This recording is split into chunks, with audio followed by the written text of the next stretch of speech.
Bonjour, ici Philippe Bouvard. Eh bien, je vous invite à suivre ma chaîne. Oui, vous savez, YouTube Philippe Bouvard officiel. À bientôt. RTL, première radio de France. Vous nous écoutez depuis le bout du monde?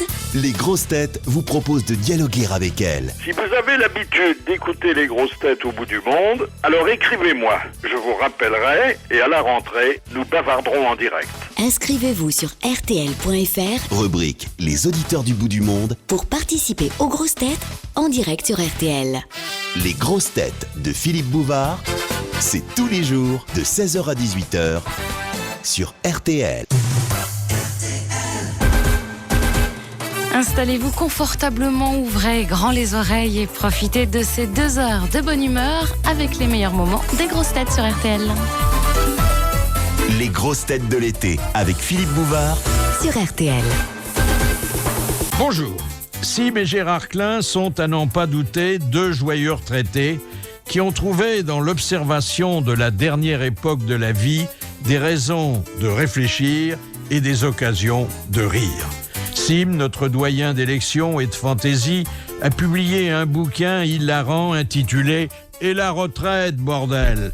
au fil duquel il affirme qu'il n'arrêtera jamais ses activités, même si aujourd'hui elles sont plus orientées vers le bricolage que du côté du spectacle. Excellente occasion de revenir sur ses retrouvailles avec Rita, amie de jeunesse bénéficiant, après plusieurs décennies de trottoir, d'une confortable retraite du bâtiment public. Et puis un coup de chapeau à la dame des toilettes d'Orly dont il fréquentait la soucoupe avant d'aller prendre l'avion. Et puis un hommage à son brochet favori que pendant des années il a pêché avant de le remettre amicalement à l'eau.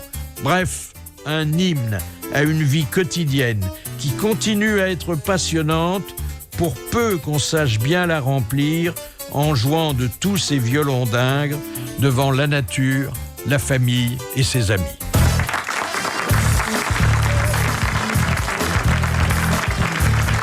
Asseyez-vous, monsieur Sim.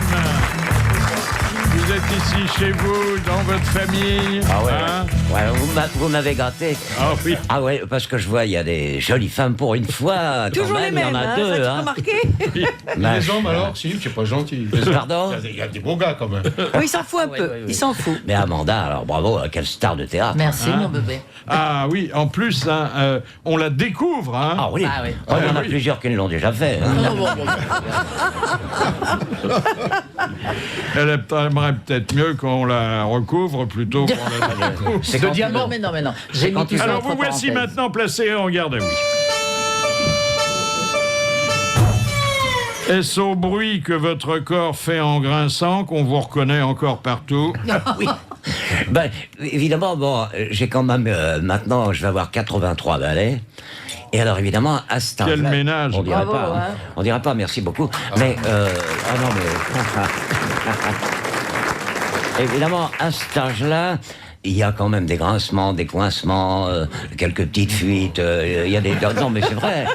C'est vrai, alors je me fais un peu reviser par ma femme de temps en temps. Ben, c'est une ancienne petite main maintenant. Et je pense au contrôle technique, quoi, forcément. Pourquoi le mot retraite semble-t-il si malsonnant aux civils que vous êtes? Bah, parce que moi, je suis pas retraité du tout. Je suis intermittent de la retraite. Ah oui. C'est autre chose, c'est-à-dire que je travaille quand j'en ai envie, je choisis, je viens à Paris de temps en temps pour vous retrouver, ça c'est toujours un plaisir. Et quand je vois que vous êtes loin vous-même de la retraite. Hein, ça. Oui, vous venez relever les compteurs de temps en temps. Oui, je gagne un peu de pognon parce que c'est pas ce que la Sécu me donne. Est-ce que vous avez remplacé les pantoufles par des rollers? Oui. Oui. Oui, je me suis souvent cassé la gueule avec des pantoufles. Tandis que quand je me lève le matin, j'ai des patins à roulettes, je vais dans la salle de bain. Pêchez-vous encore à la ligne? Non. C'est fini. Non. Vous tirez à la ligne, mais vous pêchez plus. Je avec. pêche avec Qu'est-ce ma qu'il est femme dans le devenu, plumard. votre brochet, dites donc? Alfred? Oui. Oh, il y a longtemps qu'il a pris sa retraite, lui, hein. Ah non, vous vous souvenez d'Alfred? Oui, ça, c'est il drôle. était dans votre étang. Je le pêchais toujours, ce con. Il était complètement abruti. J'ai jamais vu un brochet aussi bête.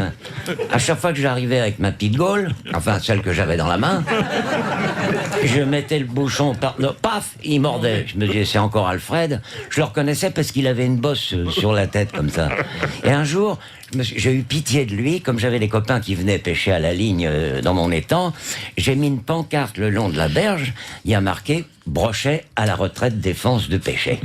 Voilà, maintenant je sais pas ce qu'il est devenu. Hein. Bricolez-vous seulement dans la cuisine ou encore parfois dans la chambre à coucher? Oui, oh, je bricole, si vous voyez ma petite perceuse. Non, je bricole, je colle, je recolle. Elle n'est pas très black, mais elle est toujours d'équerre. Ah oui.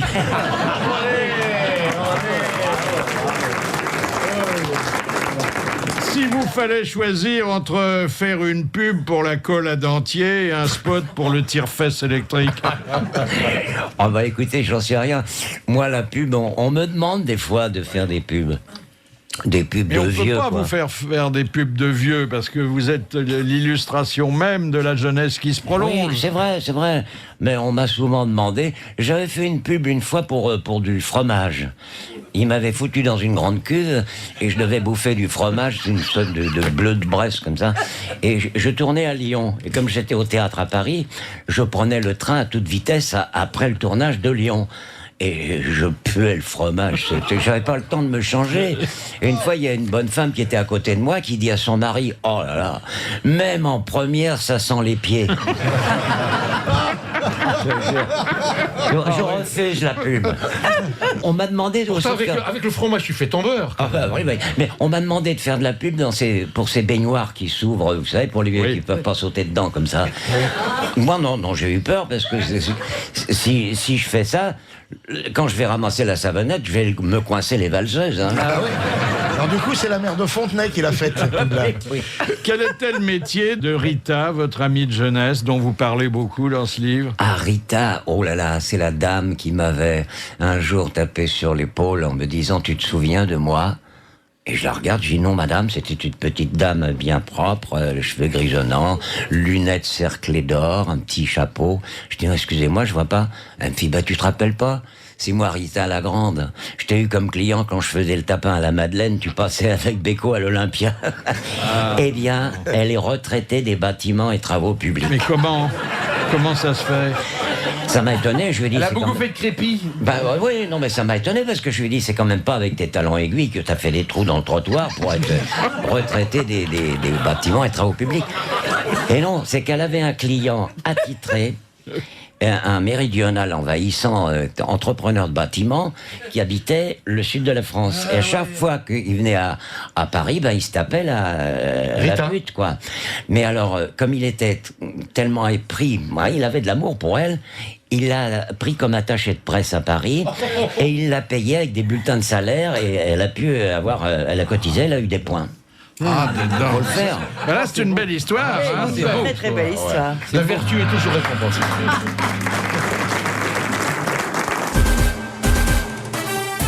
Dans le meilleur des grosses têtes, la joyeuse équipe de Philippe Bouvard reçoit le joyeux retraité Sim. C'est une rediffusion de mai dernier. À l'époque, l'habitué du grand studio d'RTL publié « Et la retraite, bordel ». Une première citation envoyée par Monsieur Romain de Nice qui a dit « La retraite, faut la prendre jeune. Faut surtout la prendre vivant. Et c'est pas dans les moyens de tout le monde. » Édouard Herriot? Non, c'est quelqu'un qui est là, a disparu, non, avant de pouvoir la prendre. Jean-Yann. Non. Pierre Dac? Non. Coluche? Non. Alors, un humoriste? C'était un humoriste, mais c'était surtout un homme de cinéma très complet. Maurice Vian? Michel Audiard? Michel Audiard. Bonne réponse de Sim. Alors, décrivez-nous une de vos journées type. Je me lève et je la bouscule. Elle se réveille pas. Et moi, je l'emmène... Cherchez pas la rime, hein, s'il vous plaît. Mais laissez-moi terminer. Je l'emmène à la cuisine et je lui fais son petit déjeuner. Oui, voilà. Bon, alors, il est quelle heure, là? Il est... assez tôt, il est vers midi moins le quart, à peu près. oui. Alors ensuite, une fois le petit déjeuner absorbé, Alors là, je sors, je vais sur ma terrasse, je me mets sur ma chaise longue, je me repose un peu, parce que c'est fatigant de faire le déjeuner une fois qu'on s'est levé, comme ça. Et après, ma femme me fait manger à la petite cuillère avec mon bavoir. Non, ça se passe très bien. L'après-midi. Mais vous savez, quand on est à la retraite, entre guillemets, je le dis toujours, et qu'on habite le midi, le fait d'écouter les cigales, de regarder ces oliviers, de regarder le soleil, de se baigner, c'est une sacrée belle occupation. ouais. Mais enfin, en plus, vous qui avez tous les talents, on sait que vous jardinez. Oh, peu, oh non. Si, tu jardines dans un certain sens. Oh, oui, si tu veux, oui, dans ce cas-là. Qu'est-ce que vous faites pousser?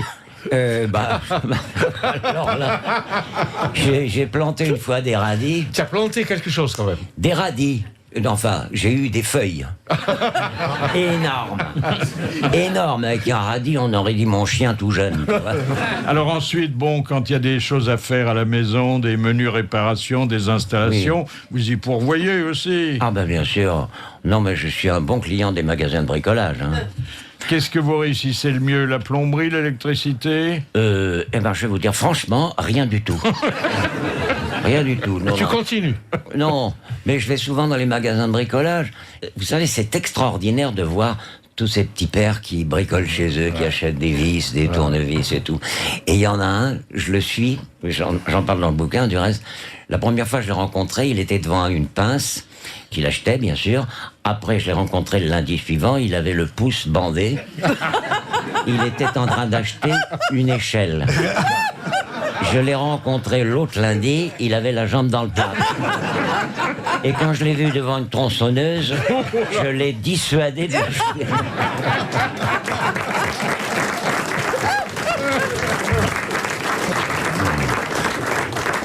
Alors après vient le moment donc de la sieste. Bon, vous sortez un petit peu, vous allez. Mais il est curieux. Ah bah écoutez. Vous vous préparez à la même chose, non? Non, alors là pour le bricolage, je vous suivrai pas. Non, mais vous profitez ensuite de ces panoramas fabuleux qu'offre notre Côte d'Azur. Ah oui, oui. Parfois il y a un petit incendie sympathique. Oui. Vous savez, c'est très curieux parce que moi j'ai l'impression que dès que je suis quelque part, je bouleverse le climat. J'avais acheté une maison en Normandie. Pendant 1 mois de recherche, il a fait un temps superbe et il a plu pendant 5 ans. Quand je suis arrivé dans le Midi, dans l'endroit où je suis, là, pendant des millénaires, il n'y avait jamais eu d'incendie. Eh ben, 3 ans après, ma clôture a brûlé. Alors, c'était très proche de la maison. Ben, je pense bien. Alors j'ai eu un caméraman de TF1 qui est venu. Vous voyez comment sont les journalistes. Hein. L'incendie était fini, terminé. Je l'ai surpris en train de souffler sur des braises pour faire une image. Il était à 4 pattes avec sa caméra et... Qu'est-ce que vous foutez là? Il dit c'est pas la peine qu'on soit là, ça brûle plus. Faut le faire. Hein. Est-ce que la tondeuse à gazon symbolise le rêve absolu du retraité? Je le pense, parce que dans ce magasin de bricolage, il y avait un autre bonhomme que je suis de temps en temps, qui achetait tout ce qui était en promotion. Tout. Un jour, il me dit « Oh, regardez ce marteau, ça vaut pas le coup de s'en priver. 2 €. » Je dis « Oui, c'est bien, quand on en a besoin, c'est parfait. » Bon. Un petit peu plus tard, il me dit « Oh, regardez cette scie à métaux. » Alors là, je l'achète. Bon, d'accord. Et un jour, je le vois en arrêt devant une tondeuse, justement. Superbe tondeuse où on s'assoit, vous savez, jaune, verte, avec des bandes orange et tout. Oh, il dit alors là, vous avez vu ça? Oh, je suis en train de me tâter. Ah. Et je dis, prenez-la. Il me dit non, parce que j'habite un appartement et j'ai pas de jardin.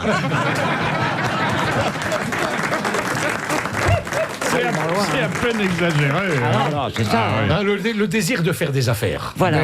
Plus alors, la joie, le mot est faible d'ailleurs, de pouvoir monter sur sa tondeuse à gazon. Oui. S'il y a un siège dessus. Mais moi... le gars, il a une voiture énorme, mais il est quand même content de monter sur ce petit truc avec un moteur alors qu'il roule dans une bagnole superbe, mais ça lui fait plaisir. Ouais. C'est un truc de gamin, en fait. C'est un truc d'enfant. Tu le connais? Oui, c'est mon beau-père. Mais la maison que j'ai achetée appartenait à un huissier de justice. Bon, il est parti parce qu'il était mal vu dans le bled. Et ce brave homme, il tondait lui-même, j'ai 1 hectare à tondre, hein, c'est quand même, il tondait lui-même sa pelouse. La piscine est au ras de la pelouse. Et un jour, il est tombé dans la piscine avec son tracteur. Moi, je le fais faire par d'autres. Hein. Il n'y a pas de justice. Il n'y a pas de justice. Il a été saisi, l'huissier, non?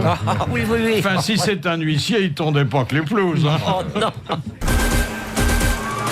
Tout l'été, on revit les meilleurs moments de la saison des grosses têtes, notamment celui-ci avec Sim, invité de Philippe Bouvard. Ah, je vais vous faire entendre une évocation par Jacques Martin de la future retraite qu'à l'époque, il promettait à Léon Zitrone. Vous me donnez votre fille et la dot de celle qui reste, qui me ferait 2 dots pour une fille. Là, vous me signez une grande page en blanc avec en bas « Je renonce à tout ». Et qui est-ce qui va finir heureux à la maison de retraite des journalistes? Moi. Voilà. Qui est-ce qu'on ira voir 1 fois par an, au mois de juillet, pour lui laisser le chien parce qu'on ne peut pas l'emmener en Corse? Moi. Voilà, il va pas être heureux à Notre-Dame du Bon Secours et des Épluchures. Bah voilà, voyons. Monsieur Zitrone, ma sœur. Vous voyez, c'est le monsieur qui parle tout seul, là, face à l'arbuste. C'est le mec qui est en train de causer à la statue de Léon XIII. Pauvre et cher Léon qui ne l'a jamais prise, cette retraite. Ah, hein. oui. Jamais. Bah, vous savez, je sais pas ce qu'ils font là-haut, mais ils doivent pas s'emmerder quand même. Hein. Avec les relations qu'il avait, il a dû en retrouver du monde. Hein. Oh là là. Surtout tous ceux qu'il a enterrés. Oui, ah ouais. Deuxième citation de Monsieur Denorme, de la Londe les Morts, pas loin de chez vous, qui a dit « J'ai abandonné la pêche le jour où je me suis aperçu qu'en les attrapant, les poissons ne frétillaient pas de joie. » Tristan Bernard. Non, alors c'est quelqu'un qui a disparu il y a 25 ans, qui a été une gloire du cinéma français et qui était un authentique pêcheur au début, mais comme vous, il aimait plus les poissons que la pêche finalement. Un acteur? Du philo. Non. Un acteur? Un acteur et un grand. Gabin. Beauville. Non, mais on se rapproche. De Funès. Louis de Funès. Bonne réponse de Logérias et de Castel. De Funès. C'est vrai qu'il pêchait. Vous le voyez pas? Ouais. Sur la Loire, oui, c'est vrai. Hein? En bas de son château, là. Oui, mais il n'était pas un pêcheur frénétique non plus. Non, mais il hein. devait être comme moi quand je pêche. Oh, je pêche moins maintenant parce que j'ai un étang, mais il y a des petits poissons rouges, je leur fous la paix. Bon. Mais quand je pêchais, je les remettais à l'eau. Tu veux pas des fritures? Non, je mets pas trop ça. Ah, d'accord. Non, mais le plaisir, c'était de les prendre. C'est complètement crétin, puisque je les remettais à l'eau après. Non, c'est Ils pas me crétin. remerciaient. Non, c'est pas crétin. C'est gentil, C'est un mot qui te convient pas, crétin. C'est Non. bête, mais c'est pas crétin. Moi, je fais ça avec les champions de natation. Le plaisir, c'est de les prendre, après, je les remets à l'eau. Ça fait 3 fois que je relâche Manodo, moi. Ah bah écoutez, elle est en train de retrouver la gloire par compagnon interposé. Oui, absolument. Hein parce que peut-être qu'elle sert d'entraîneuse à, c'est que à son d'entraîneuse. Oui. Et il y a une chose qu'elle a jamais lâchée en France, c'est ses contrats publicitaires. Hein, vous avez remarqué, ça Eh continue. ben, elle en a moins, elle en a moins. Elle en a moins, bah, oui. Elle nage moins. Moi, j'ai vu une photo de Alain Bernard, tiens, pour une publicité. Vous avez vu comme il a les bras longs. Il a des bras d'une longueur. Il a le bras long. On dirait des jambes. Mais c'est normal qu'il ait des bras. Mais c'est normal, il a développé son système brassard. Est-ce que ses bras sont homologués? Parce que sa combinaison, oui, pas. Oui, les bras, oui. Alors, une question de culture générale, zoologique sur les bords, de Madame Fournet. Ça va être propre encore. Qui a l'éjaculation la plus forte, avec chaque fois 1/4 de litre de semence? L'éléphant. Ça doit être... L'éléphant. Non. Le bœuf. Non. Pas le taureau. Non. Ça va être un tout petit animal. C'est la baleine mâle. Un gorille? Le singe. Un gorille. Le coq. Non. Le verra. Le verra. Le verra, c'est-à-dire le porc. Le porc, voilà. c'est ça. Le porc. 1/4 de litre. Un quart de litre. Oh, Vous vous rendez compte? ça vaut le coup de traire les verras. Alors. Et quand on sait que c'est l'animal le plus proche de l'homme, on a une petite fierté. Ah, ben, Bonne réponse de Jean-Jacques Perroni. Ah ouais, c'est... Ben, on dit toujours qu'il vivra verra. Tiens, prends ça. C'est, Oui, c'est le cochon qui dit à sa cochonne, viens, on va baiser, tu verras. Vous avez des animaux chez vous? J'ai quelques puces. Non, oui, si. Oui. J'ai une chienne, une superbe bergère allemande qui s'appelle Roxane. Roxane, si tu m'entends, je te fais une belle caresse. Elle est mignonne tout plein. Elle couche sous le balcon ou dessus, non? Non, elle est... Indépendante. couche. Souvent, je fais la sieste avec elle sous la table du salon. Essayez. Dormir avec un animal qu'on aime dans ses bras, comme ça, c'est vraiment formidable. RTL, les grosses têtes de l'été. Jusqu'à 17h, Philippe Bouvard vous propose de revivre cette émission du 6 mai dans laquelle il recevait Sim. Et la retraite, bordel, c'est le titre du livre que le comédien publiait alors. La personne que vous avez souhaité avoir au bout du fil, et à nos frais bien sûr. Ah oui, c'est pas moi qui paye, oui, heureusement. C'est Sophie Darel. Bonjour Sophie Darel. Ah, bonjour Monsieur Bouvard, quel honneur de vous avoir au téléphone. Écoutez, c'est un plaisir pour nous, parce que ça nous rappelle de bons souvenirs. Vous en avez beaucoup avec Sim, hein? C'est-à-dire que quand on connaît Sim depuis un certain temps, ce qui est mon cas, bien que je sois très jeune comme chacun le sait, mais ça fait un petit moment que je connais Simi, forcément il se passe plein de trucs avec lui. Il passait son temps à imaginer des gags. Mais il y avait ce qui était encore plus drôle, je trouve, c'est quand c'était des gags improvisés. C'est-à-dire quand il le faisait pas exprès, parce qu'il faut savoir que Sim fait des colères. Voilà, vous n'avez peut-être pas eu l'occasion de vous en rendre compte. Mais non, il n'a jamais fait de colère avec écoutez, je voudrais vraiment qu'il en fasse une, parce que moi je me souviens d'une télévision en fait chez Guy Lux, où il était déguisé en libellule. Et en fait, chez Guy Lux c'était toujours un peu compliqué. Et on répétait plein de fois, etc. Et à chaque fois, Guy Lux lui disait « Non, c'est pas le moment !» Et il repartait avec sa libellule, avec ses ailerons, ses petits chaussons de danse, etc. Et puis, tout d'un coup, il a fait une colère. Mais il n'y a que nous qui nous sommes aperçus que c'était drôle, parce qu'en fait, lui, il était tellement dans sa colère qu'il ne se rendait pas compte. Et il tapait du pied en libellule avec ses chaussons de danse. Et tout le monde était mort de rire. Et lui, pas du tout, mais c'est un scandale et tout, avec ses chaussons, ses ailerons en libellule. C'était vraiment... Oui, tu te souviens, mon Simi? Ah bah tu me rappelles, je me souviens que j'avais les antennes des vibrisses comme ça qui vibraient de colère. Et personne ne me prenait au sérieux. J'étais en collant avec mes petites ailes et je piquais une crise. Je suis pas sûr que pour se faire prendre au sérieux, il faille se le déguiser en libellule. Non, c'est vrai que c'était peut-être pas l'idéal. Mais une fois, il s'est mis en colère sans être en libellule. Mais ça, c'est quand même aussi assez exceptionnel. Nous faisions un spectacle pour les rugbyman. Je crois que c'était dans la région de Lourdes. Je sais pas si tu te souviens. Ouais. Voilà, c'est ça. Et donc, c'était assez difficile. Moi, je passais, je faisais mes petites chansons, tout ça. Et c'était pas évident parce qu'ils avaient gagné, je crois, il me semble. Ils avaient gagné. Et donc, ils étaient complètement déchaînés. Et disons qu'ils avaient un petit peu arrosé la soirée. La troisième mi-temps, ils étaient bourrés. Voilà, exactement. Et quand je suis arrivée, je voudrais pas être vulgaire, mais c'était le côté ton cul, machin, tout ça. À poil, tout. Et donc, Sim, tout d'un coup, a décidé de venir me défendre. Voilà. C'est-à-dire qu'il est arrivé sur scène face au rugbyman en disant je vais te casser la gueule. Alors, il faut quand même savoir que les rugbyman sont pas loin de 2 mètres. Et ça c'était pas prévu non plus, c'est quelque chose, quand même. Je crois que c'était Walter Spanghero à l'époque que je voulais provoquer. Je me souviens, il m'a mis sa grosse main sur ma petite tête, il m'a fait calme-toi. Je me suis calmé. Enfin, c'était quand même la belle époque de la télévision. Ah, c'était l'époque de la blonde des années... Il n'y a plus de libellule aujourd'hui. La blonde des années 70, Sophie. Oui, écoute, j'ai commencé en 71, donc effectivement, il y a eu la baronne de la Tronchambier aussi, ça c'était un petit peu plus tard. Quand j'ai connu Sim, il était baronne de la Tronchambier. Voilà, c'est ça, vous avez eu de la chance. Et d'ailleurs, je dois dire qu'il parlait très peu à l'époque. Vous étiez ce qu'on appelait un comique visuel. Oui, c'est vous qui m'avez mis au micro, et puis... qui avait fait connaître au public nombreux mon diamant. C'est ma fierté de vous avoir pris dans le ruisseau et mis sur le trottoir. Merci Sophie Darel, merci. Je t'embrasse, ma Sophie. C'était drôle parce qu'on n'avait pas le sens de la responsabilité d'une audience, d'une recette publicitaire. On faisait de la télé pour s'amuser et amuser les gens. Je me souviens, en baronne de la Tronchambier, je répétais avec Coluche, à la maison de la radio, il me dit « Tiens, on va aller boire un coup d'or ». Et je pars avec Coluche, habillé en baronne, et lui, il avait sa salopette. Et il me fait rentrer dans un hôtel bien chic du 16e arrondissement, tout de suite, comme ça, il me pousse. Et il y a le concierge qui fait « Bonjour madame », et qui voit cette espèce de vieille peau avec ce déménageur qui était là.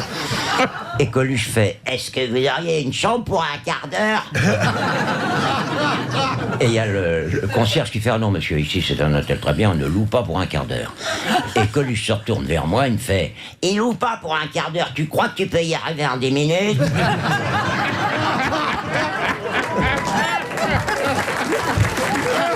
La tronche du concierge, et il fait « Allez viens mémé, puisqu'on peut pas le faire ici, on va baiser dans la camionnette. » Il m'a foutu une honte.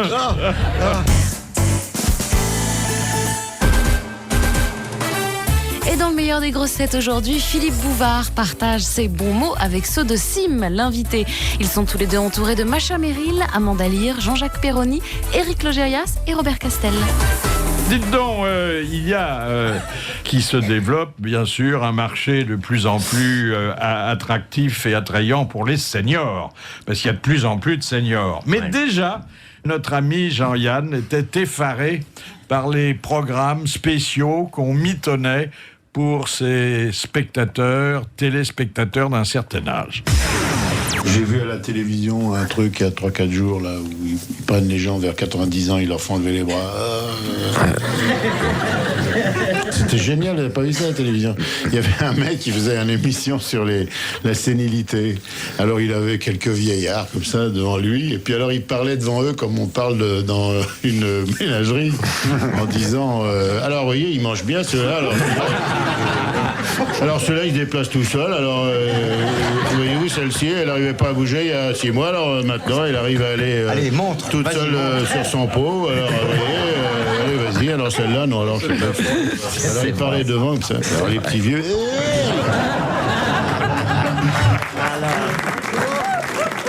Il a pas peur, hein. J'ai remarqué, je sais pas si vous avez remarqué ça, mais il y a 2 époques dans la vie où on vous demande votre âge. Quand on est très gamin, « Bonjour mon petit garçon, quel âge tu as ?»« J'ai 7 ans. Et l'école ?»« Oh ben l'école c'est le bordel. » Ou alors, « Bonjour mon petit vieux, t'as quel âge ?»« J'ai 84 ans. » Et la retraite? Oh, la retraite, c'est le bordel.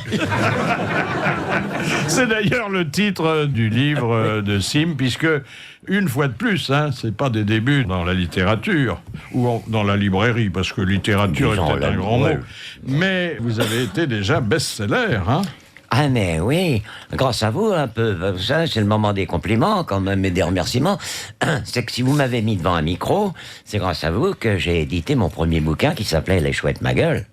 Oui. Qu'on a vendu à 1 million. Il a été édité par un autre éditeur que celui qui aurait dû le sortir. Oui, vous parce que votre chauffeur s'était gouré d'éditeurs. Oui. Mais bon, finalement, celui qui a bénéficié, il vous en a pas voulu, hein? Ah, pas du tout. Au contraire, il a refait la maison. 1 million d'exemplaires. Oui. Tout compris, les poches, les livres, tout. Oui, d'accord, tu as raison de le voir, parce que ça diminue quand même. Est-ce que les droits d'auteur de « Moi, j'aime pas les rhododendrons » suffisent à payer les frais de votre jardin? Oh non. Parce que d'abord, il y a longtemps que j'en touche plus sur ce... Ça avait bien marché. Oui. C'était une bonne chanson. Vous vous souvenez du premier couplet?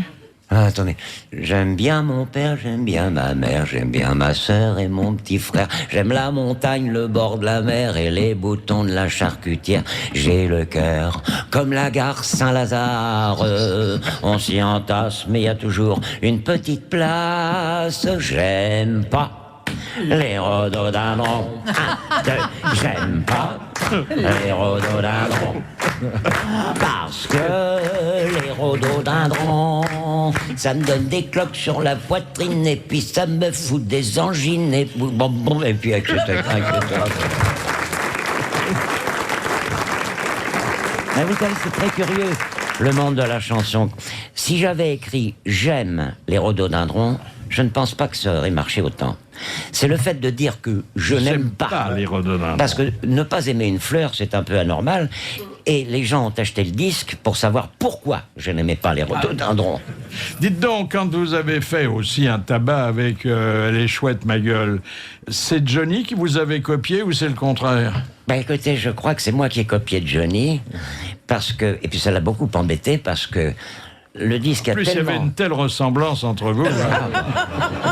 Physiquement, mais non. Le disque a tellement marché qu'un jour, Johnny m'a téléphoné, il me dit arrête tes conneries, parce que à chaque fois que je chante, moi, ma chanson, à la fin on dit bravo Sim.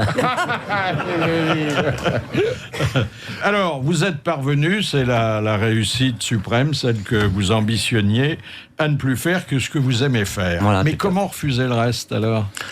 Bah écoutez, moi je sélectionne, comme je vous l'ai dit tout à l'heure. Qu'est-ce que vous dites alors quand on vous dit, venez faire une panouille, un gala? Moi, je dis carrément non. Non. Mais vous donnez une excuse?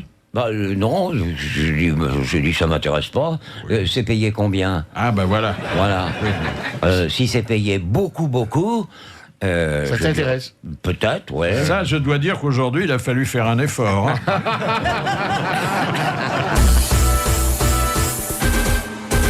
Est-ce qu'il y a des gens qui Attendez, c'est mon téléphone. Oui, c'est une femme qui t'appelle souvent. Dis-lui que tu travailles, tu iras bourrer la cochonne après. Allô, ma chérie. Oui, j'en ai... Non, j'en ai pour 2 minutes, là. Encore une salope. Ah non, mais c'est vrai que... Franchement... On a beau être à la retraite, ça marche quand même. Tu te laisses jamais tranquille. Je suis très demandé. J'en ai connu des femmes, et des moches. Est-ce qu'il y a des gens qui vous croient disparus? Oh oui. Oh non. Vous savez quand on... Ah si. Oh non. Robert, quand on ne fait plus de radio, plus de télévision, on est plus moins au théâtre et tout ça. Depuis moi une dizaine d'années, j'ai quand même un peu pris mes distances. Et un jour, j'arrive dans une station-service et il y a le mec qui me sert un sandwich. Moi, j'avais ma casquette et mes lunettes. Il me dit « Oh là là, qu'est-ce que vous lui ressemblez ?» Je dis « Ah bon, à qui ?» Il me dit « À Sim. On vous l'a jamais dit ?» Je dis « Oui, de temps en temps. » Oh, quel malheur, quel malheur. Je dis « Attendez, qu'est-ce que vous voulez dire là ? Vous n'êtes pas au courant ?» Je dis « Non, qu'est-ce qui se passe ?» Il est mort. Ah non, je suis pas au courant, excusez-moi. Et alors, pour faire de l'humour, j'ai dit, puisqu'il est mort, donnez-moi une bière. Il n'a pas relevé, bien entendu. J'ai pas dissuadé, je suis parti. Il était quand même un peu troublé, le type. Et je suis passé devant une cabine de photomaton, de photominute. Là, je rentre dans la cabine, je tire les rideaux, j'enlève ma casquette, j'enlève mes lunettes et je prends la photo du vrai Sim bien souriant, avec ma petite gueule comme ça, et je dédicace, je mets sur la photo avec mes amitiés de l'au-delà. Je reviens au bar et je lui dis finalement donnez-moi un café. Il me donne un café. Et il me dit quand même, quel sosie, hein. Je dis non, moi je suis représentant en ventilateur, comme c'était la canicule, ça marchait bien. Et je m'en vais. Et de loin, je me planque derrière un portique où il y avait des cartes routières, et je regarde ce qui se passe. Et je vois le garçon qui débarrasse la soucoupe, la tasse, il prend la photo, il regarde ça. Il regarde à droite et à gauche, et croyez-moi, il a même regardé en l'air. Faut le faire, hein. Alors, une histoire de petit vieux, bon, il fallait s'y attendre, mais pas n'importe laquelle, racontée par Carlos. Dans la campagne, il y a un vieux couple dans une ferme et la vieille est mal foutue. Il appelle le toubib et le toubib arrive. Monsieur, oui, c'est ma femme. Bon, pas très bien, ma femme. Venez voir le docteur. Et de là, il arrive et la vieille fait... Il dit, il y a longtemps qu'elle râle. Il dit, depuis notre mariage.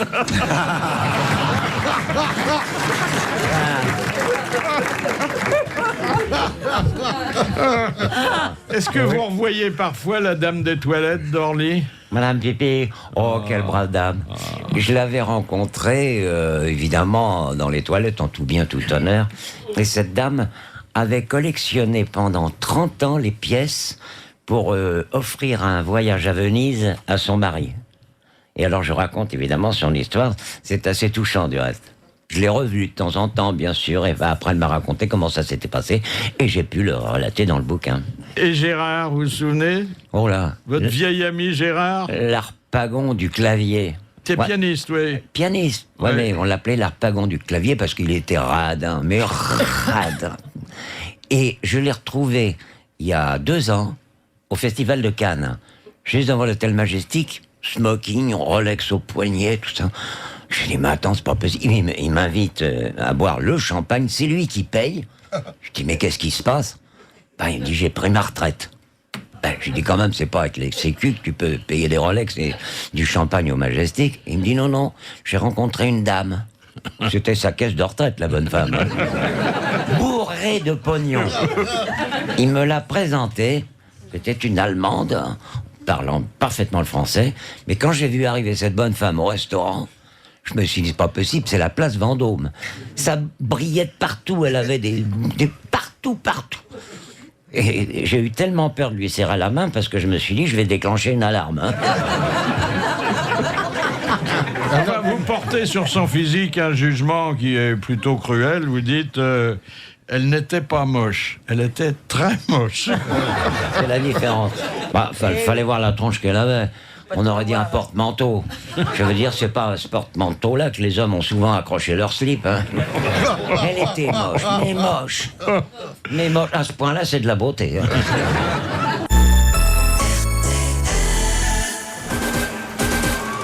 S'il est retraité, il n'en est pas moins infatigable. Sim était venu présenter au mois de mai son livre « Et la retraite, bordel, les grosses têtes de l'été », Philippe Bouvard. Une question de Monsieur Folenfant. Lors d'un voyage du pape Jean-Paul II au Japon, quels moyens avaient prévu ses gardes, ses agents de sécurité en cas d'attentat? Où ça? Au Japon? Des raquettes de tennis. Des raquettes de tennis pour renvoyer les balles. Ouais. Bonne réponse de Perroni. Ah, il sait tout. Hein. Comment les raquettes de tennis? Tu ne peux pas renvoyer une balle avec une raquette. Les grenades. Ah, les grenades. Oui. Mais c'est le pape lui-même qui devait les rendre. Ah bah non, à l'époque, il tremblait vachement déjà. On aurait dit Canal Plus sans le décodeur. Avec la raquette, ça faisait tamis comme ça. Non, mais les Japonais y auraient pensé avant. Vous imaginez, Hiroshima, une grande raquette de tennis, pof, ils renvoient la bombe sur les Américains. Ouais, pas bête. Vous n'avez jamais revu Ariel Dombal depuis ses épousailles furtives? Elle veut pas. Non, elle veut pas. Non, j'ai revu. Je crois qu'elle est tombée après sur un type beaucoup moins drôle que vous. Ah oui. Elle le connaissait avant moi. Hein. Ah oui. Ah oui. BHV. Ça a dû la changer physiquement, hein? Oui, mais elle avait l'air très contente, hein. Et est-ce que vos dévotions occupent une partie importante de votre existence aujourd'hui? Mes dévotions? Vous allez à la messe? Oh non. Moi, mon temple et mon église, c'est le ciel, les étoiles et les arbres. Oui. Ah ouais. Le bon Dieu doit être là aussi. Il est pas loin, hein. Partout. Ou nulle part. Oui. Ah oui. On a le choix. Ah oui, c'est Spinoza. S'il est partout, il est aussi dans le petit os qui est tout à fait en bas de... Oui. Ah, non. Mais je lui ai téléphoné l'autre jour, on m'a dit il est aux abonnés absents. Il est sur Souplina, la planète molle. Oh, c'est beau. Alors, Roger Pierre, lui, il avait évoqué le grand âge qui, à l'entendre, pouvait aller de pair avec la perversion. Le vieux monsieur obsédé sexuel qui s'approche d'une petite fille de 5 ans. Bonjour petite fille. Bonjour monsieur. Bonjour petite fille. Dis donc, il lui met la main dans les cheveux. Là, qu'est-ce que j'attrape? Les cheveux. Là, qu'est-ce que j'attrape? Le bout du nez. Et là, qu'est-ce que j'attrape? Le menton. Là, qu'est-ce que j'attrape? La peau du ventre. Mais la main plus bas. Là, qu'est-ce que j'attrape? La vérole.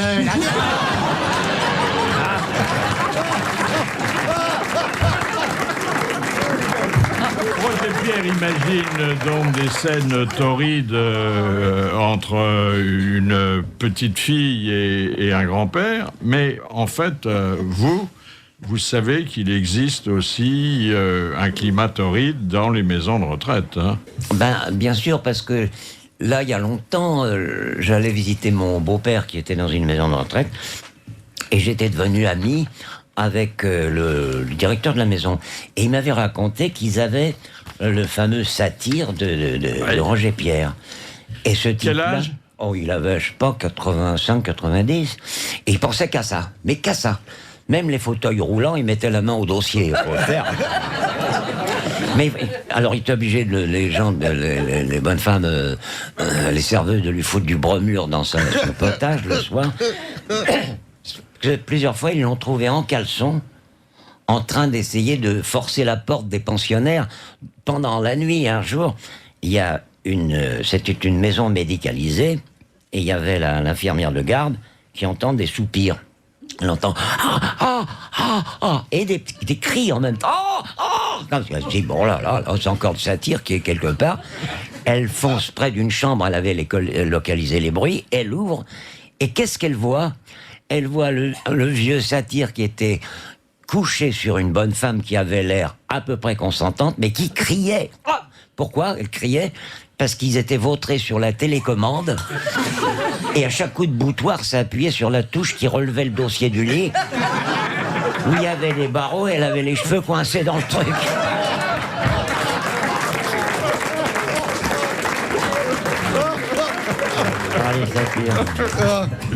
Dans les asiles, il se passe des choses aussi. Bon, moi, je me souviens que il y avait Kawito, une maison de retraite, c'est pas un asile, et il faisait un sondage, il voyait des gens qui étaient là comme ça, et il demande, mais monsieur, comment avez-vous fait pour vivre si longtemps ? Il lui dit, moi, j'ai fait attention à ce que je mangeais, je vais à l'église tous les matins, je fais cette attention à ce que je bois, je prends mes médicaments. Et quel âge vous avez ? Il dit, j'ai 96 ans, bravo. Il va avoir un autre, il dit, et vous, monsieur ? Il dit, moi, je vais à la synagogue tous les matins, je fais très attention à ce que je mange, je me suis toujours abstenu d'excès sexuels et d'excès alimentaires, je ne bois pas de vin.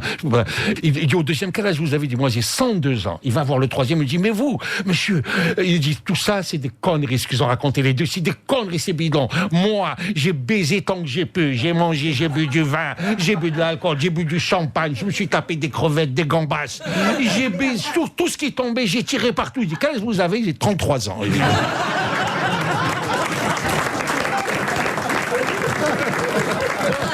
Les grosses têtes de l'été avec Philippe Bouvard. De 16h à 18h sur RTL.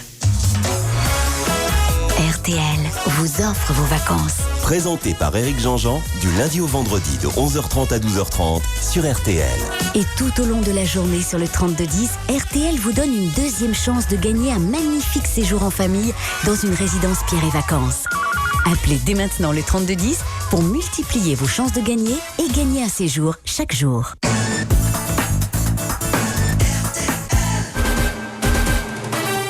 Dans la seconde partie des grosses têtes, vous revivrez la rencontre entre Philippe Bouvard et Gérard Klein. Avant ça, et pour nous conduire jusqu'aux infos de 17h, ce sont les meilleurs moments avec Sim qui publiait au mois de mai son livre « Et la retraite, bordel ». Le coup de sang de l'invité. Dans les tournées, on a tous fait des tournées, mais moi, je pique toujours un coup de sang, et Dieu sait si j'en ai piqué pas mal, quand il n'y a pas de volet aux fenêtres. J'ai horreur de me faire réveiller par le jour, le matin, là, comme ça. Et un soir, je rentre dans un hôtel dans ce genre-là, avec une dame qui était la femme de l'adjoint à la culture qui m'avait engagé pour faire le gala à la mairie. Mais son mari était à Paris, donc je l'avais amené à l'hôtel. On arrive à l'hôtel, elle se prépare dans la salle de bain, et moi j'étais mollement allongé sur le lit, en slip, faisant saillir mes muscles. Et qu'est-ce que je vois ? Une énorme fenêtre sans volet. Alors là, je pique le fameux coup de sang. Je me dis, il faut que je tire les rideaux, des longues fenêtres, vous savez, très hautes dans les vieux hôtels, je monte pour attraper les anneaux sur le chauffage central qu'il y avait. C'est grimpé au rideau. Le chauffage central le radiateur. Radiateur, là, oui, avec circulation d'eau. Je monte là-dessus, je tire sur les rideaux, et je sens le radiateur qui se barre. Il s'arrache du mur, et un geyser dans la chambre. Je me raccroche au rideau, en slip. La tringle lâche et je tombe par terre. Je reçois les rideaux sur la tête. Je me relève avec la tringle comme une hampe, là. Et puis, on aurait dit un péplum, Néron en slip. La bonne femme sort de la salle de bain me fait « Oh, vous êtes amusant » et tout ça. « Oh, regardez !» Regardez, ça fuit.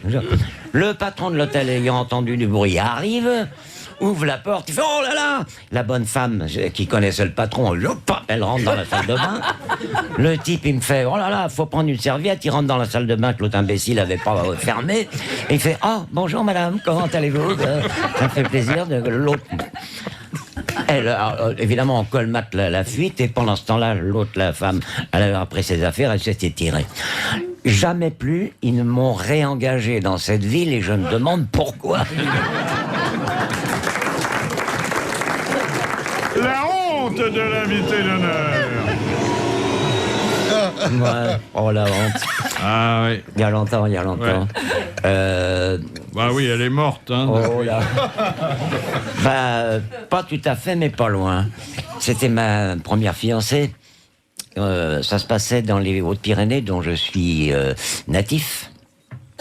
Et on était en pleine campagne, comme ça, et puis à un moment, la nature a parlé, hein, et on s'est allongé dans l'herbe, et devant nous, il y avait un talus, très haut, il y en a beaucoup dans les Hautes-Pyrénées, mais là, c'était un beau talus, comme ça, c'était...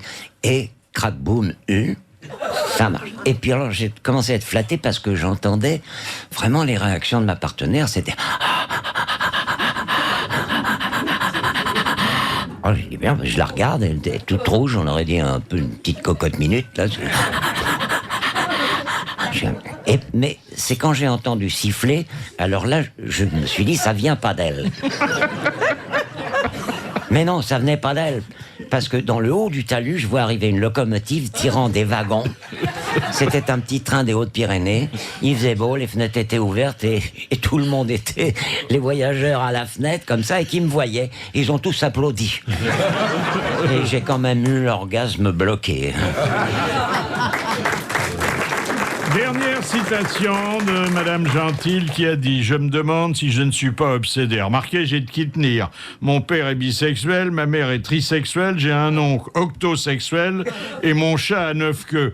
Vous vous rendez compte la vie de cette pauvre bête ?» Oh, il est mort celui-là ? Oui, hélas.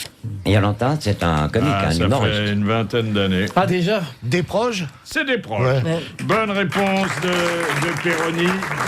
Et l'histoire drôle, envoyée par Madame Lavis de l'Homme, va être racontée par Amanda. Ben, c'est une histoire de vieux, justement. Ce sont les noces d'or de Papy et Mamie Dupont. Alors, le fils profite que son père soit seul et il lui pose une question indiscrète. Il dit, mais dis-moi, papa, raconte-moi un peu comment ça se passe, le sexe, hein, quand les années passent, là, à ton âge. Alors, le père dit, ben, tu vois, quand tu es jeune, tu es capable de faire l'amour tous les soirs et dans toutes les positions. Et puis, les années passent et tu te contentes de la position du missionnaire, une fois par semaine. Mais pour nous, maintenant... Tout se passe avec la bouche. Ah bon ? Ah ben mince alors. À ça, jamais j'aurais pensé. Eh oui, avec la bouche, tu vois, je suis dans ma chambre, elle est dans sa chambre, et au moment d'aller dormir, on se crie « Va te faire foutre !» en même temps.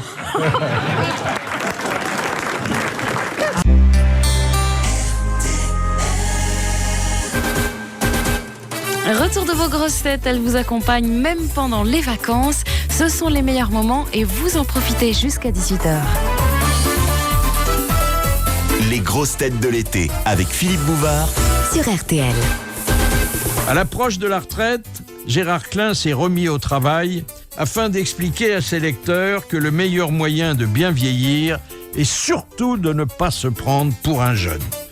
Autant que d'inventorier ses placards, il conseille de bien ranger ce qu'on a dans la tête, assure que l'avenir appartient à ceux qui se couchent tôt, recommande de prendre un air entendu quand on devient un peu sourd, suggère, le soir au lit, de tripoter moins la télécommande que sa compagne et déconseille, mais alors formellement, d'échanger sa vieille épouse contre une jeunette. Avec en prime, quelques aveux d'échec. Une aventure chilienne qui ne dura que 13 jours et l'impossibilité de se faire adopter en tant qu'éleveur venu de Paris par des paysans qui avaient déjà manifesté le même rejet à Jean Gabin.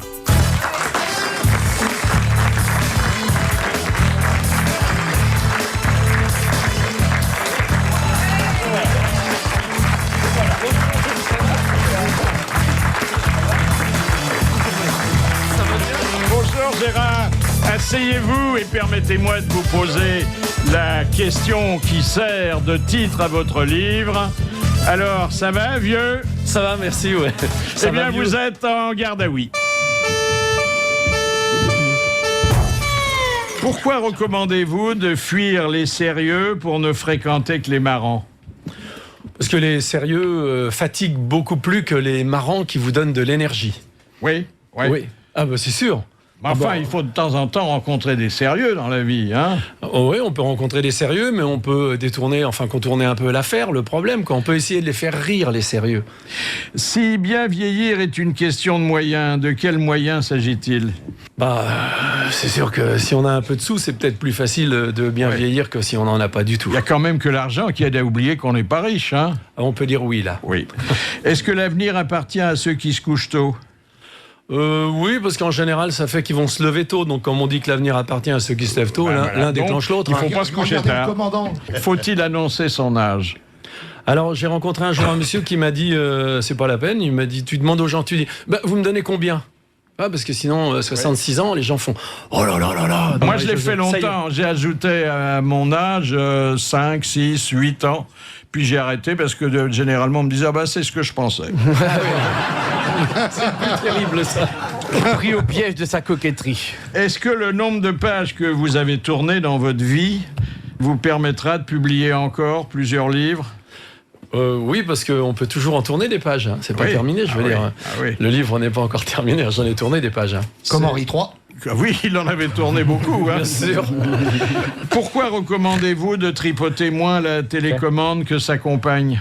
C'est-à-dire qu'il y a un âge où c'est plutôt la télé, hein, le refuge qu'on tripote main droite, tac, tac, tac, télécommande. Si par hasard la télécommande est bien placée, on peut se tromper. La dame en profite. Voilà, exactement. Mais autrement, elle est frustrée. Ah oui. Il faut choisir Dr House. C'est ce qui marche le mieux sur les femmes, les ménagères de 40-50 ans. Est-ce que le mariage est forcément un échange de mauvaise humeur le jour et de mauvaises odeurs la nuit? Oh non, mais il a raison, il est lucide, simplement ça vous choque. Pourquoi ça vous choque? La nuit on pète, évidemment. Voilà, j'arrête pas de le dire, moi. Au début du mariage, le plus difficile, c'est quoi? C'est de secouer le drap. Ouais. On est d'accord. Se retenir de péter ou sortir toutes les 10 minutes en disant faut que j'aille boire un verre d'eau. Oui. Au bout d'un moment. Si j'ai 20 secondes, je vous raconte un truc qui peut vous faire rire. Mastroianni, avec lequel j'ai tourné, Marcello, qui est quand même le bonhomme le plus drôle dans le cinéma que j'ai rencontré, c'est la vérité. Hein. On était tous les deux, et puis il m'a dit je vais te raconter une histoire. Il s'est marié avec une très très belle américaine, une actrice, il y a longtemps, je sais plus comment elle s'appelait d'ailleurs.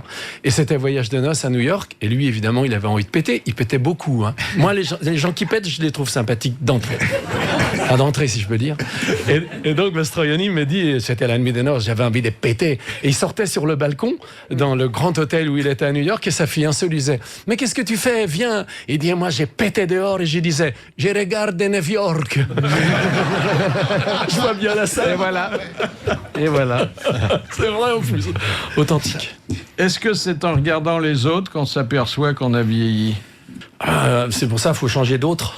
Oui, oui. Il faut prendre des autres différents. Parce que si on rencontre ses copains de jeunesse, en général, quand on rencontre des gens de notre âge, on trouve que eux ont vieilli, mais pas nous. Oui. Bien sûr.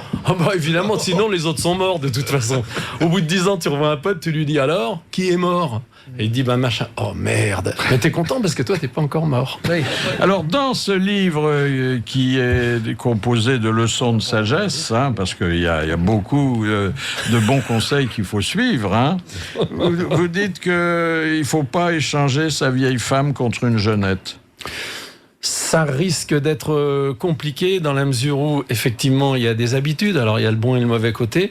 Et puis, il y a la ménopause. C'est-à-dire que, pardon, mais nous, on est moins victimes que vous des choses qui arrivent avec l'âge, quand même. On a eu de la chance un peu au départ, on peut le dire, sans être... La ménopause, c'est terrible. C'est terrible parce que la femme a très, très chaud. C'est affreux, ça. De l'intérieur et du dehors. Ce qui fait que vous qui êtes... tu vois, t'as pas chaud, toi. Et tu dis, mais il fait chaud, on va ouvrir, il fait moins 12 dehors, du coup, t'es gelé. Très difficile. Alors, on s'enrhume tout le temps. On s'enrhume, et puis si à 50 ans, par exemple, vous prenez une jeune de 30 ans, ce qui est déjà pas jeune, mais enfin, ça fait rien. Non, mais c'est vrai. Non, mais c'est vrai. C'est déjà assez âgé, quand même. Non, mais en ce moment, ce serait plus pratique de se débarrasser de la vieille, parce que c'est la mode des vides-greniers. Non, il y a une prime à la casse de 5 000 €. Ouais, ça vaut le coup. Ouais, mais uniquement sur les Allemandes. Ouais. Donc ne prenez pas une jeune parce qu'elle sera ménopausée. Parce que 20 ans après, vous avez 70 ans, elle en a 50. Et elle rouvre les fenêtres. C'est insupportable. Ah ouais. À 40 ans, tu supportes, c'est impossible. Et à 90, t'en as repris une autre, et à nouveau, là, tu crèves. Ouais, mais à 90, t'es sourd, t'entends bien. Hein Alors, puisqu'on en est au bilan, est-ce qu'on peut dire qu'on meurt aujourd'hui en meilleure santé qu'hier? Ah, incontestablement. Oui. Ça rassure, moi, je trouve. Moi, je suis content, je veux rester en bonne santé pour mourir bien.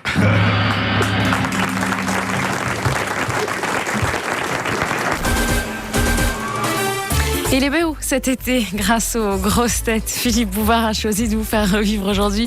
On dit beau, il est beau cet été, grâce aux grosses têtes. Une émission dans laquelle il recevait le plus célèbre des instits, Gérard Klein. Gérard Klein qui était venu parler, entre autres, de son livre Ça va vieux. Et pour entourer Gérard Klein et Philippe Bouvard, Jacques Maillot, Bernard Mabille, Éric Logéria, Pierre Bellemare et Jean-Jacques Perroni. Ça va vieux, c'est la phrase qu'on entend le plus quand on rencontre des gens, surtout des vieux copains. Hein. Oui, surtout quand on est jeune. Ça va vieux, on a 20 ans, tu dis ça à un gars de 20 ans, c'est bien, mais à 66 ans comme moi, le mec il dit ça va vieux, il dit il est con lui, ça va, Gérard. Et puis vieux, c'est un mot connu. On dit plus vieillard. Non. C'est dommage. Oui, c'est vrai. On dit personne âgé, on dit. On dit senior, vieillard, on dit senior, oui. Senior. Troisième âge, quatrième âge. Ouais, mais cinquième âge. Et tout, les pubs, c'est des couches, c'est affreux quand même. On dit le Seigneur des Anneaux quand ils ont... Voilà. Non, mais celui-là, il avait bien marché. Les anciens bijoutiers, oui. Ouais. Qu'est-ce que vous regrettez le plus comme éleveur? Les enfants de l'instit ou les vaches de salaire? Parce que les vaches... Oui. Bon, les enfants, des Parce enfants... que les vaches, vous les avez gardées encore plus longtemps que les enfants. Hein. Oui, c'était plus difficile. Non, mais les vaches de salaire, pour moi, c'est toujours... Pourquoi vous avez arrêté pas l'instit, mais les vaches? J'ai arrêté l'instit parce que ça faisait 12 ans, mais comme l'instit me permettait, je vais dire la vérité maintenant, de gagner de l'argent pour compenser les primes que je n'avais pas, parce que j'étais un faux paysan, entre guillemets. Donc, quand j'ai arrêté la série, j'ai arrêté les vaches aussi. Voilà, j'ai fait le tour. Mais non, parce que quand vous avez arrêté la série, vous auriez dû toucher les primes à ce moment-là. Et non, mais j'avais arrêté les vaches. Et pourtant, vous étiez un précurseur dans la nourriture des bovins. Hein? Oui, parce que je leur donnais des graines de lin à l'intérieur de leur alimentation, dans leur alimentation, ce qui fait qu'elles fabriquaient des oméga 3. Alors, les oméga 3, c'était pas à la mode, c'était il y a au moins 15 ans. Et ça permet à nous d'être en meilleure santé. Voilà. Mais nous, l'homme ne peut pas les fabriquer, ne sait pas les fabriquer. Le bovin, les poules, enfin tous ces animaux-là sont capables de les fabriquer. Et vous aviez réussi un clonage entre des poules et des vaches, et il s'appelait le coq bovin. Ouais. Bravo. Bon, je vais me casser. Non, voilà le récit d'une vie. Hein. Ah oui. Avec plein d'activités différentes, puisque ça va de l'artistique au rural. Vous avez peut-être été moins bien accueillis dans le rural que dans l'artistique. Oui, incontestablement. Pourquoi les paysans n'aiment pas qu'on joue aux paysans? Ah ben non, il y a des traditions quand même. Regardez Gabin, pas paysan. Ah oui, Gabin, oui. Mais Gabin, ils lui ont tout fait, ils l'ont kidnappé, enfermé, c'est fou. Alors, et vous, qu'est-ce qu'ils vous ont fait? Bon, rien de particulier, non. Moi, j'avais envie de grouper des personnes, des gens, des éleveurs, en disant on peut élever des animaux de très très bonne qualité, parce que c'est important, il y a un vrai marché. Moi, je vous la vends, la viande, d'une manière évidemment désintéressée. Et on vend les animaux en primeur. C'était ça mon idée. C'est-à-dire que, même si ça paraît monstrueux... Avant qu'il soit né. Non, pas du tout, mais déjà un animal qui va vivre encore 1 an, on pourrait dire à X restaurant, voilà, une photo de votre animal avec Internet. Ah, oui. On verrait l'animal dans le pré et tout. On l'achèterait sur pied comme on achète le vin. Exactement. Ouais. Ah oui. Exactement. Ah, et c'était, même si c'est un peu monstrueux quand même. Bah oui, c'est monstrueux. Ouais. Non, c'est pas monstrueux, mais il y a des gens qui n'admettent pas que ce qu'ils mangent a vécu. Oui, c'est ça. C'est pourquoi ils achètent un rôti bien ficelé, parce que ça ne ressemble pas à un animal. Et donc, si jamais ils savent que ça ressemble à un animal, ils ne le mangent pas. Ah bah tu leur montrerais la photo de la vache quand ils sont à table, ils ne mangeraient pas. C'est le succès du poisson en barquette, là. Ça ressemble plus à un poisson. Poisson carré, mais... Voilà, poisson carré, le poisson. Oui, mais le réflexe, ce réflexe-là est moins grave chez les poissons.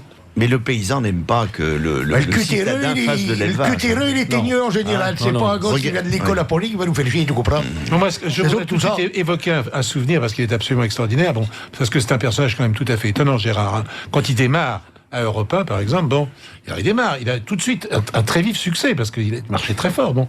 Et un beau jour, un beau matin, parce qu'il faisait le matin, si je ne me trompe pas trop, on l'attend à la station, il n'y a pas de Gérard. Qu'est devenu Gérard? Bon, on ne savait pas ce qu'il était devenu. Je crois qu'on t'a retrouvé en Amérique du Sud, c'est ça, en Amérique centrale. Non, mais c'était prévu. Oui, enfin, d'accord. Pendant 15 jours, j'ai demandé un contrat à Jean-Luc Lagardère, paix à son âme, comme on dit, etc. Tous les jours, il me disait, oui, Gérard, il n'y a pas de problème, René Klettmann va vous faire un contrat 15 jours, 15 fois à 8h du matin. Vous rencontrez le super taulier de tout, de Matra de la radio, dans son bureau, qui vous dit, je vais vous faire un contrat. Au bout de 15 jours, t'as le droit de te dire, il se fout de ma gueule quand même. Donc tu montes dans un avion et tu t'en vas. Amusant, non? Et du coup, c'est Hubert qui m'a remplacé. Alors après, c'est sûr, ils m'ont pas repris tout de suite. Vous n'étiez pas parti complètement seul, hein, quand même. Non. Oui. Et alors, j'ai autre détail, parce que je ne dirai pas la personne, mais un jour, j'arrive comme ça à Saint-Tropez, hors saison, et il y avait des photos de Gérard exposées dans toute la ville de Saint-Tropez avec une charmante femme chanteuse de son état et comédienne. Je ne dirai pas davantage. Très jolie d'ailleurs, avec de très beaux yeux. Et je voyais toute l'aventure de Gérard comme ça, à Saint-Tropez. Chanteuse et comédienne. Ouais, difficile, hein. Avec de très beaux yeux, il a ajouté. Ah, ben voilà. Eh ben oui. Rachel Desbois. Bravo. Tout de suite, Retour de Philippe Bouvard et les grosses têtes de l'été sur RTL.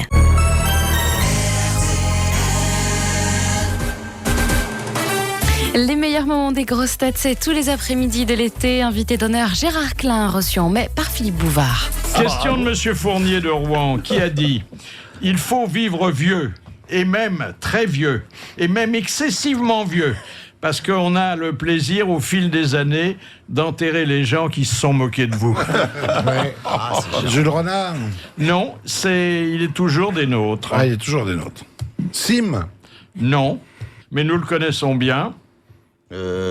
Robert Sabatier, non? Non, mais c'est pas loin. Jean Dutour. C'est Jean Dutour. Bonne réponse de Jacques Maillot.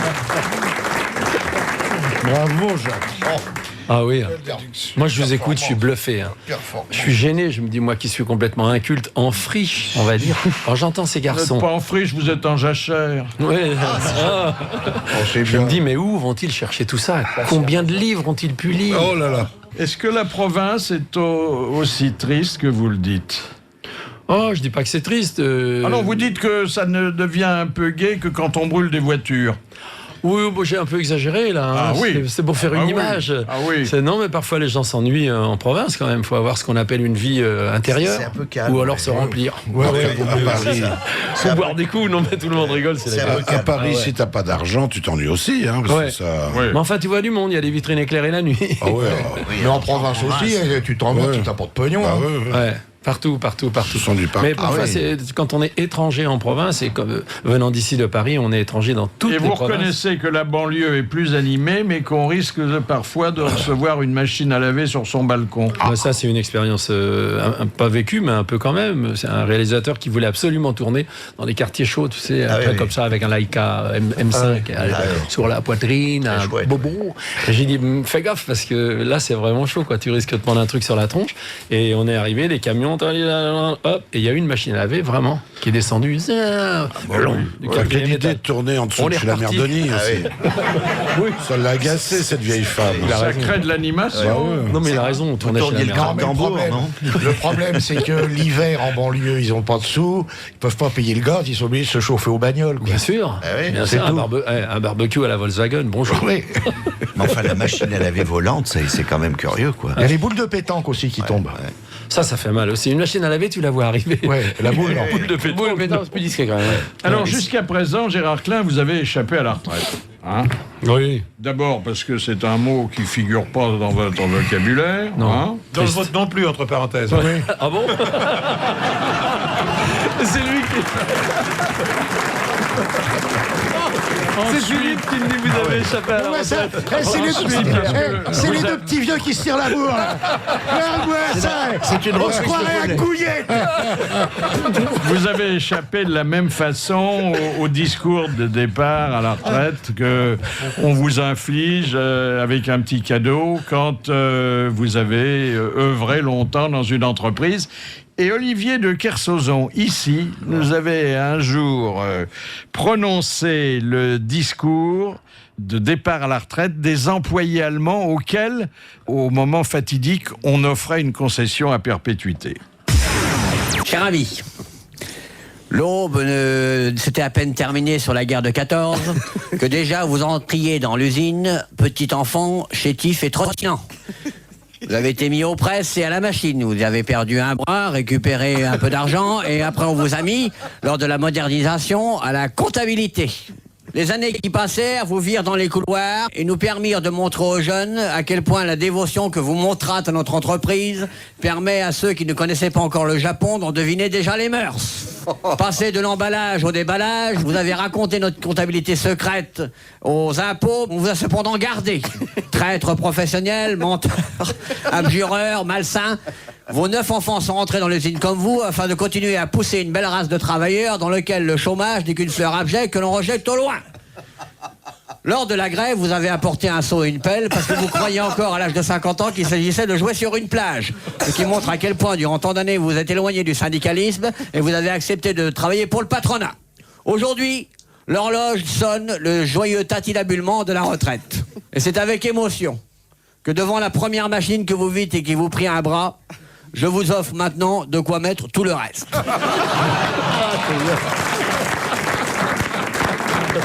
Beau discours, hein. Ah ouais.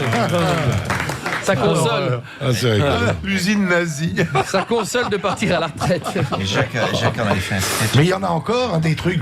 Et comme cadeau, cher Maurice, voici cette canne à pêche et ce pliant. Ah oui, oui. Ça, je suis sûr qu'il Il y a le rocking chair aussi. Tout le temps. Oui. Oui, qui est un peu snob. Alors, il y avait la montre. La fameuse montre Maintenant- que donnait Ouais. M. Sylvain Floirat. Allez. On la montre en or. Oui, oui, la Alors, bien sûr, hein, le président. Avec la médaille du travail en plus. Et maintenant, En plus, c'est offrir Louis. une montre à quelqu'un le jour où il a plus besoin d'être à l'heure. Bien sûr. Philippe Bouvard et les grosses têtes de l'été, 7 jours sur 7. c'est sur RTL. Le coup de fil à un ami. Eh ben, il est bien tombé parce que c'est un ami des grosses têtes. C'est Dick Rivers. Oh, chouette. Bonjour Dick Rivers. Bonjour Philippe. Alors, quel souvenir vous avez en commun avec Gérard? Oh, on en a plein, mais on en a un surtout qui est De l'eau. Oh là là, tu vas bien? Ah, et toi? Ah, très très bien. Je te vois partout. Ah oui, bah oui. Et bah je oui. suis fier de toi. Ah, et moi je t'entends partout et je suis Tu es fier. magnifique. On s'aime depuis toujours. C'est l'homme sans âge bis, lui. Ah ouais, c'est toi qui raconte ou c'est moi qui raconte? Vas-y, raconte. C'est vrai? Ah ben si tu veux, c'était il y a très très longtemps, je pense que c'était dans les années 60. J'avais invité Gérard à venir dans le village natal de mon pauvre papa, qui malheureusement est décédé, et parce que Gérard adore toujours la nature, et on avait fait un pari, on voulait aller à la soi-disant à la chasse aux chamois, donc on s'est couché dans la paille et on s'est levé à 3h30 du matin pour monter à je sais plus combien d'altitude à pied. Et au petit matin, on a vu les fameux chamois, mais de loin. On a vu des marmottes. Et on avait la peau complètement brûlée parce qu'il faisait une chaleur épouvantable au mois de septembre à 2000 mètres d'altitude. Et on cherchait partout de l'eau. Parce qu'on Et avait alors, très très soif. Et on cherchait de l'eau. Moi, j'apporte une précision quand même, c'est que Dick Rivers, vous savez ce qu'il chante, donc il avait des Santiago comme chaussures des de marche. bottes, s'il te plaît. Oui, des bottes. Il avait des bottes et son père, lui et moi, on lui disait mais tu peux pas marcher avec ça, tu vois. Mais non, il disait mais non. Ce qui fait qu'au bout d'un moment, il était épuisé, mort, il est tombé dans un rocher et il était allongé. Et toute ma vie, et il nous criait de l'eau. Donc c'est resté entre nous. Mais c'est pas pour les bottes. Hein.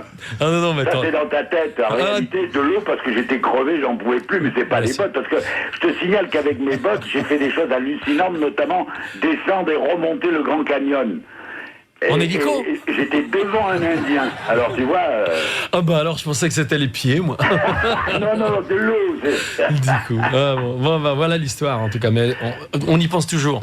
Et quand on se téléphone, on se dit même pas allô. On se dit de l'eau. C'est con. Hein. Merci, Dick River. Merci beaucoup. À bientôt. Salut. Qu'appelez-vous les sports d'intérieur? Oh ben c'est tout, hein. Ça peut être le ménage, l'aspirateur, l'amour. Ouais, bah oui quand même. Il faut. Je pense que le problème c'est que plus on vieillit, peut-être moins on a d'aptitude ou de puissance. Je ne sais pas, mais on peut y penser quand même. Il faut se méfier de levrette rondement mené pour le col du fémur qui est fragile. Oui, je suis d'accord. Ah mais on met des matelas partout. Ah bah oui. Dans la chambre. Oui. Bien sûr. Il y a une femme de ménage qui aspire à faire l'amour. Oui, la maîtresse de maison, je le connais, c'est un enfoiré. Ouais. Mais ménage, c'est un mec sympa. Lorsqu'on devient un peu sourd, est-ce qu'il faut prendre, est-ce qu'il faut prendre un air entendu? Voilà, c'est ce que j'ai voulu dire. C'est-à-dire que si vraiment tout le monde, hein, ça arrive à tout le monde, on entend moins bien et tout. Alors en général, la famille, les proches, tu sais, ça balance ça. Quoi. Moi, j'ai 4 filles et je vis avec une femme. Je sais que vivre avec une femme, c'est un peu étrange. Mais alors avec bon. 5. 5. Donc t'as pas intérêt à bouger une oreille. Alors mais papa et tout. Donc tu fais semblant d'avoir entendu. C'est tout. Et alors, il faut avoir l'air faire des mimiques qui font que et bien observer les autres. Je t'annonce la mort du maire et tu te marres comme ça. Non, mais s'il y en a un qui rigole dans l'assistance, ça doit être drôle. Oui. Moi, j'ai un truc comme dans les dîners en ville, je comprends pas grand-chose. Chaque fois que, mais c'est pas d'aujourd'hui, chaque fois que quelqu'un m'entreprend pour me raconter une histoire, comme je sais que 9 fois sur 10, c'est pour se mettre en valeur, je dis, il faut le faire. Et si l'histoire est racontée à l'imparfait, alors je pratique la concordance des temps, je dis, il fallait le faire. Et ben, je tombe juste, bien, hein. et on dit, il s'est écouté, celui-là. Et ça fait plaisir aux gens. Ah oui. Si vous tombez sur quelqu'un qui vous dit, je vous mettrai bien la main au cul, il faut le faire. Ça peut aller très loin. Et si le gars vous dit j'ai baisé votre femme, fallait le faire. Franchement, non.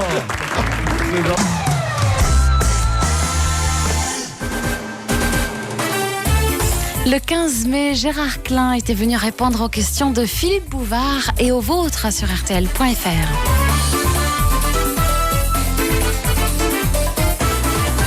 Question de Madame Petit de Bayeux. Que fait une personne qui est cuisse? Elle les écarte pour prendre un bon coup. Non. Ah ouais?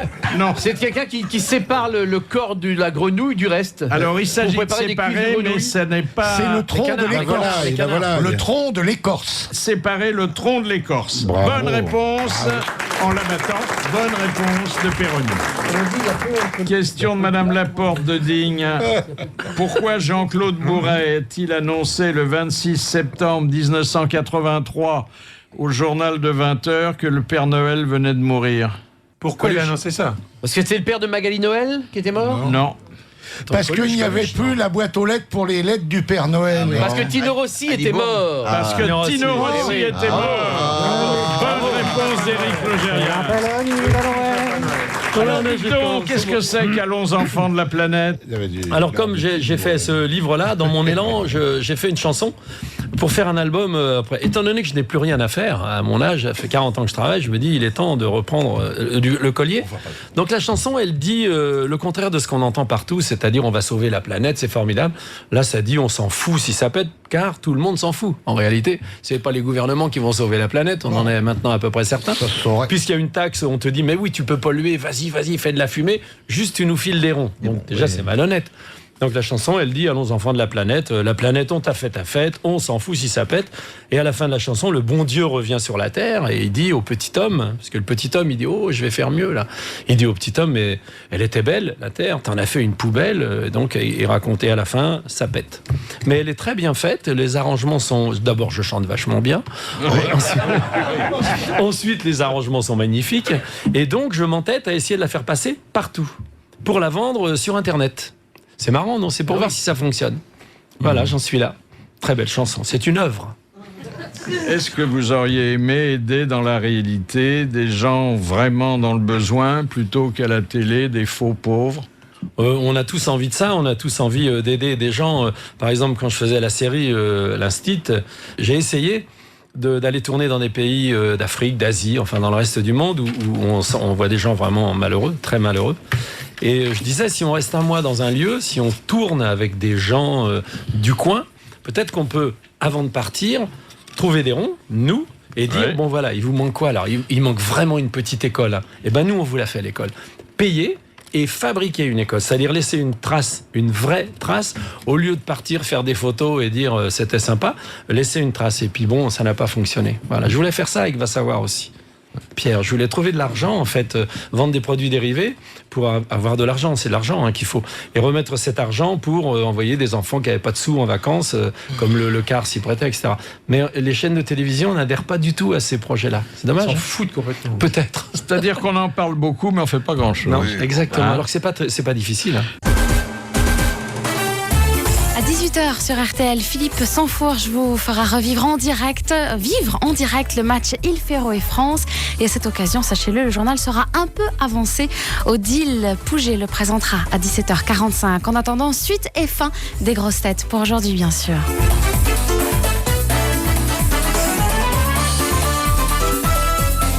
Et puis cette question de Madame Desroches de Groslet, dont Péroni connaît sûrement les réponses. Dans quel document officiel trouve-t-on la quantité de gentiane utilisée à la fabrication de la Suze? Ça serait pas la Constitution? C'est la Constitution helvétique. Bonne réponse de Jacques. Ça, je ne savais pas. Bah oui, ça, on s'en est rendu compte. Hein. Bon, dites donc, soyez pas mal aimable. Je suis pas comme Maillot, je vais pas boire en Suisse, moi. Mais pourquoi la Constitution helvétique a-t-elle la recette de la Suze? C'est ça qui me... Faut pas qu'il y ait de contrefaçon. C'est eux qui l'ont créé, non? Pas du tout. La Suze est pas du tout. Vous savez pourquoi on appelle un verre de Suze avec du cassis à l'intérieur? Dis pas que la veste, c'est de la Suze. Un fond de culotte. Ah oui. Parce qu'on ne suce cassis. Dites donc, il y a un écho qui est paru ce matin ou hier et qui fait état d'un rôle que on va vous confier dans un téléfilm sur France 2. Sur France 2... Un médecin militaire à la retraite. Ça m'étonnerait. Sur France 2, j'ai encore mes casseroles quand même. Quand on arrête une série comme l'Instit sur France 2, je pense qu'on n'est pas prêt d'y retourner. Hein. Non, mais le rôle, on vous en a parlé, oui. Vous êtes d'accord? Ah, je suis d'accord, c'est mon idée, c'est une vieille idée que j'avais. L'idée, c'est, avec le site internet qu'on avait créé, les ONG, les voyages qu'on a fait un peu dans le monde, l'armée française a fait des interventions dans le monde entier, humanitaires entre guillemets. Alors c'est pas seulement humanitaire, mais tout de même. Donc l'idée, c'est un général qui est à la retraite, moi. Et quand on est général, en fait, on n'est jamais à la retraite. Ça veut dire qu'on peut vous rappeler en vous disant vous allez commander, je savais pas ça. Donc ce général va se trouver entre le civil et l'armée pour aller effectuer des missions un peu spéciales qui concernent entre autres l'humanitaire dans le monde entier. Donc on s'appuiera sur des vrais chantiers, sur des vrais militaires, dans des vrais pays où il y a eu des conflits, où il y a encore des conflits. C'est une idée qui me plaît beaucoup parce que ça peut montrer un autre visage de gens complètement inconnus qui sont... c'est sûr que les militaires, on peut dire tout ce qu'on veut, mais je trouve ça intéressant, c'est inexploré. Alors c'est marrant, ça commence à en parler, mais ce ne sera pas sur France 2. C'est une série. Ce serait une série, si Tchallah. La honte de l'invité d'honneur. C'était une jolie honte, vraiment. Ça se passait au Maroc, d'Aritran, c'est la vallée d'Aïd Bougmez, enfin c'est un coin magnifique du Maroc. Et là, il y a une auberge qui a été construite comme on faisait autrefois, en terre, etc. Hiver, très très froid. Je rentrais d'une promenade, j'avais vraiment envie de pisser. J'ouvre la porte de la chambre en disant... Putain, on se gèle les couilles et j'ai une envie de pisser en ouvrant ma braguette, tu vois, dans la chambre et tout. Et j'entends une voix que je ne connaissais pas qui me dit « Oh, vous avez raison. Alors moi, si j'en avais, je dirais la même chose. » Je me retourne et il y avait une fille très jolie. Il y avait juste la tête qui dépassait. Elle était dans son lit. Oh, j'ai dit « Excusez-moi. » Elle me dit « Je pense que vous vous êtes trompé de chambre. » Et elle était vachement mignonne et tout. Et alors vous êtes resté? Ben non, je suis allé pisser dehors. Comme quoi, il faut choisir entre les deux fonctions. Hein, de cet appareil qui, comme dit notre ami Pierre Bellemare, est de moins en moins génitaux et de plus en plus urinaire.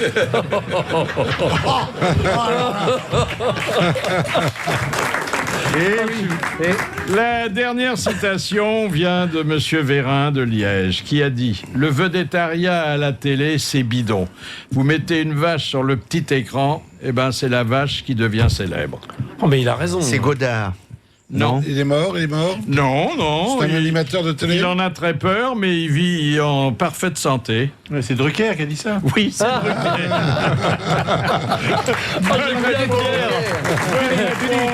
Il en a très peur, mais il vit en parfaite Philippe, santé. je voudrais juste dire un mot très court. Hein. Mais j'ai fait une erreur sur cette antenne il y a déjà un moment. Les radars ne sont pas une invention anglaise, mais une invention française dans les années 30, due à monsieur Émile Girardot. C'est tout. Eh bien, merci de l'avoir dit, parce que nous n'avions pas eu une seule lettre de reproche. Moi, j'en avais une grosse. À mon avis, il va toucher sur le truc des radars, Pépère. Là, tu vois. Et puis, l'histoire du jour, envoyée par monsieur Poupard, d'Aulnay sur Iton. Et c'est Jacques Maillot qui va la raconter. Ben, c'est justement une histoire de retraité qui dit, vous savez, quand on est à la retraite, les gens qui travaillent vous demandent toujours mais qu'est-ce que vous faites dans la journée quand vous êtes à la retraite? Ben, c'est très simple. Par exemple, l'autre jour, avec ma femme, nous sommes allés en ville et nous sommes entrés dans un magasin. On y est resté à peine 5-10 minutes, quoi. Alors, quand on est sorti, il y avait un flic qui était en train de remplir un procès-verbal. Alors, nous sommes approchés avec ma femme et on lui a demandé « Allez, vous feriez peut-être bien un petit geste envers des retraités. » On a pu Le flic nous a ignorés et il a continué à remplir son procès-verbal. Alors, très gentiment, je l'ai traité de gros porc. Alors, il m'a regardé et il a repris son carnet et il a entrepris de remplir un deuxième procès-verbal en me disant « Vous avez des pneus lisses. » Alors, ma femme l'a traité de... Vous êtes un roi des trous du cul, qu'elle lui a dit. Alors, il a fini le deuxième procès-verbal, et il l'a mis sous l'essuie-glace, et il a commencé un troisième procès-verbal. Et alors, ce petit manège, a continué pendant une bonne vingtaine de minutes. Et alors, plus on l'insultait, plus il remplissait le procès-verbal, dedans. Personnellement, on s'en fichait, puisqu'on était venus en autobus, nous. Voilà, aujourd'hui, nous avons eu le plaisir de recevoir Gérard Klein pour Ça va vieux. C'est un livre qui est à la fois un bilan, mais aussi porteur de conseils, porteur d'espoir. Un livre qui ressemble à Gérard Klein tel que nous l'avons pu voir aujourd'hui dans le studio, c'est-à-dire en fait un livre d'encore jeune. Oh, merci. Merci, bravo, à demain.